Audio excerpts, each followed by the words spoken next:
Welcome to chess, ladies and gentlemen. And man, I appreciate you guys very much for stopping by. So as you guys know, we have Norway chess rolling. And so earlier, Wesley played Hikaru Nakamura. They played their classical game, but they did draw the game. So they came to this Armageddon, for the whole kit and caboodle, all the marbles game. So, those games could be pretty crazy. And I kind of watched a little bit of this game, and they started, man, pieces were flying at the end of the game. So it's pretty exciting. But of course, all my people from the Philippines, I will say mabuhay to you. Magandang umaga. Good morning over there. So, man, if you guys are ready to go, son, let's take a look and see what we got for this game.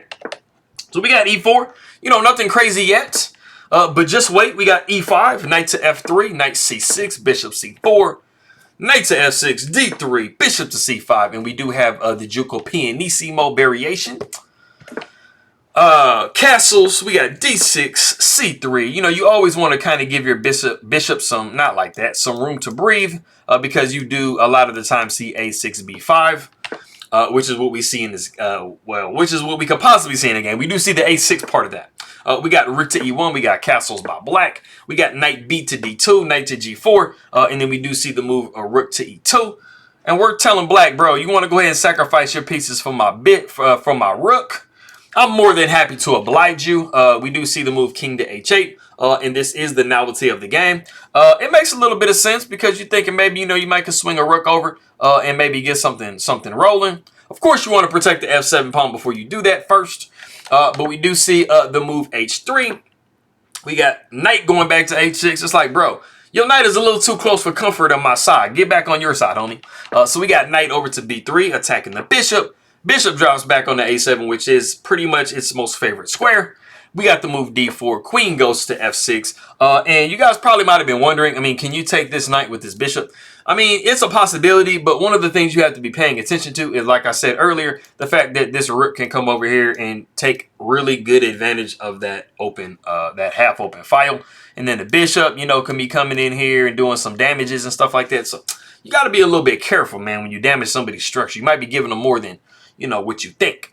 So we have actually reached a point in the game that white, both players, black and white, are in a really great position, but you can actually go wrong if you are not careful with this next move from white. So if you want to go ahead and pause the video and try to guess what move white plays here, go ahead and do so.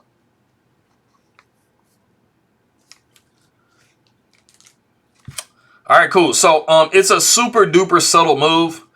And it really doesn't seem like it does much, but something that you need to be aware of in the position if you are white is the fact that if this bishop is able to capture here and you capture back, your knight is completely hanging.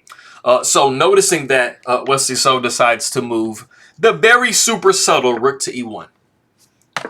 Some of you guys probably looked at this move like, man, rook to e1. Like if you had watched the game, you're like, what is rook to e1 doing? So it probably was a mystery to you. It's like I said, it's very subtle and it doesn't really seem like it does anything. But, as you guys can see, because this queen is disconnected from this knight, it is actually undefended if you can remove these pawns from its protection. And that is what bishop taking h3 would do. So after that, we do see knight back to g8. We see bishop to e3. We got h6, king goes to h2. We see knight g to e7, bishop goes down to f1. We got queen to g6, and then interestingly enough, we have bishop to d3. Now, there was nothing like specific with this maneuver. Like some of you guys might probably be looking like, okay, well, he was trying to protect all of this or whatever. It didn't need protecting. So if you did at this point want to just immediately go bishop to d3, that was actually one of the best moves in the position because you were pretty much going to put it there anyway. But we did not see that. We saw this maneuver here, and then we do see the move f5. We got pawn taking f5, bishop taking f5, knight going to h4. So it kind of looks like you're going to win some material, son, just because you're getting a double attack and the bishop is attacking and stuff like that. But queen can slide to f6, and this does attack your knight on the rim, making it grim. So the knight does take f5, and we get really kind of slicey and dicey right here in this position. Knight takes f5, we see bishop down to c2, pawn takes d4, pawn takes d4, knight c takes d4, bishop takes d4, bishop takes d4, bishop takes f5. And you see that we've just kind of like kamikazed everything and just been kind of traded off and stuff like that. And at the moment, black is actually down some material. Bishop does go to e5 with check. We see the move f4. Pawn, bishop takes f4 with check. G3, bishop takes G3 with check, and then king takes G3, and then the queen does take F5. And it might kind of seem like, you know, white is doing good because they have the extra piece. But I will tell you that, I mean, black does have 3 entire pawns for the sacrifice. So if they can manage to start getting these pawns rolling to any significant degree, it will completely negate the fact that you have that extra piece. You do have to do a little bit of defense in this position because black, it shows a little bit of an advantage to black. I mean, like I said, you have 3 extra pawns, but I mean, you pretty much have the same major pieces and with an extra knight. So, I mean, I'm not really feeling it. So we do see queen to d2, just protecting and making sure that queen to f4 does not become a possibility. We do see queen to g6 with check, king goes down to h2. And, I mean, you are just trying to put black in a position to where they have to trade you pieces. But, you know, black is going to avoid that like the plague. We do see queen over to g2 saying, hey, man, just take my queen and it will be okay. And we do see queen going over to f6, rook going over to f1, rook goes to f4. So this is really kind of, you know, forcing the trade because the queen did put herself in the pin. We are going to get at least some material. Rook takes f4, queen takes f4 with check.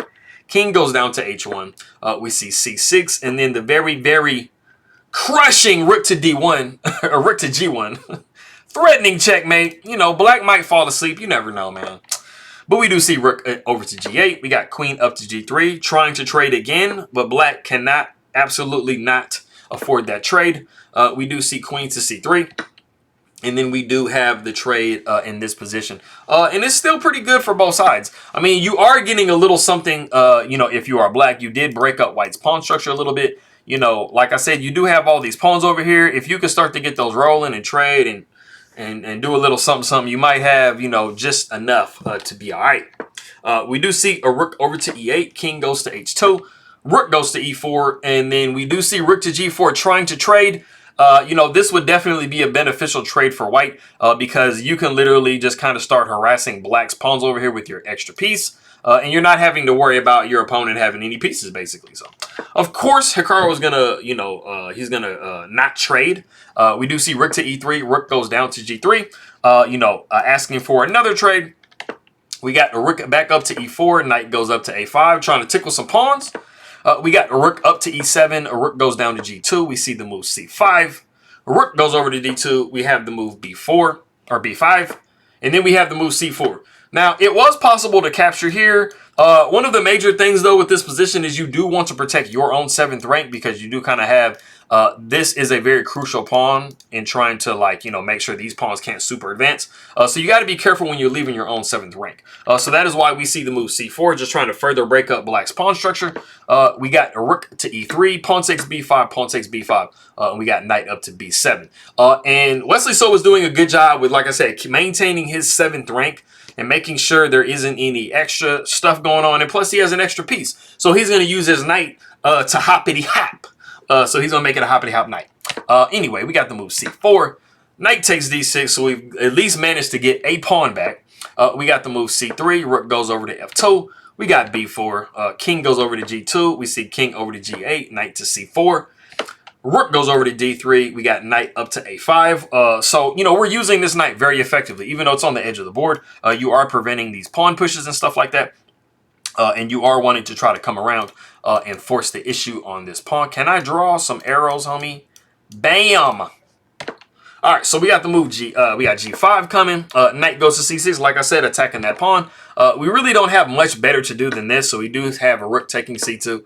b3, pawn takes b3, and then rook takes b3. And at least as far as black is concerned, you know, they are in a situation where they have eliminated some of the pawns on the opposite side of the board. So it is making defense of the position a little bit easier. So we got knight down to d4.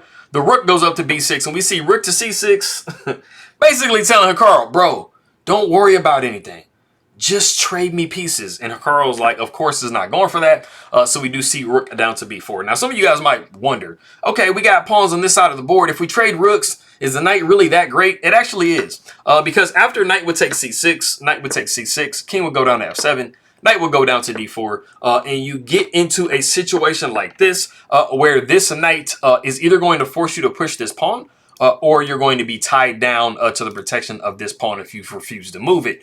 And so after this, you would probably see this, and you basically just put yourself in a position to where you just froze your own pieces. And then the knight can actually live here, the king can come around, stuff like that. So that is why we do not see that. The rook goes down to b4, we do see knight to f5. We got the rook down to b2 with check, king to g3. We got the rook up to b3 with check, king goes back down to g2. And we have to make sure we do not repeat unless you want to lose. So the king does go to f3 now, but you see that white starts to kind of infiltrate the situation. So we do see rook to b3 with check, king goes to g4. We see h5 with check, king takes g5. King goes to f7. We got the rook to f6 with check, a nice little checkmate. You know, a little checking pattern right here, you know, like checking the king, and then you can't step to the sides with because this knight is right here. So we do see the king going back to e8. We got the move h4. King goes to d7. King takes h5. Rook goes over to f3. The king steps down to g4. And we are just in a really, really great situation because we are basically protecting this pawn for a very long time. We always have the ability to put this knight in the way if this rook wants to try to come under, which is close to what we see. The rook goes down to f1. We see the move h5. We got the rook down to g1 with check. The king goes to f4. And so, of course, if this rook does slide over here, we have the ability to come back over here and start blocking and just forcing this pawn home. So it is in this position. Hikaru Nakamura actually kind of gets up from the board and kind of looks like he's kind of running away right quick, but he does come back and shake hands. So, I mean, he does, he is the good sport on this one. But you can understand his frustration. I mean, it's not easy to be down a piece and a pawn and in a position, even if you are Hikaru. So that is the end of that one right there. And so, Wesley So wins the match on the first classical portion. So I appreciate you guys very much. Maraming salamat, the King Makaibigan, and I'm going to see you guys next time.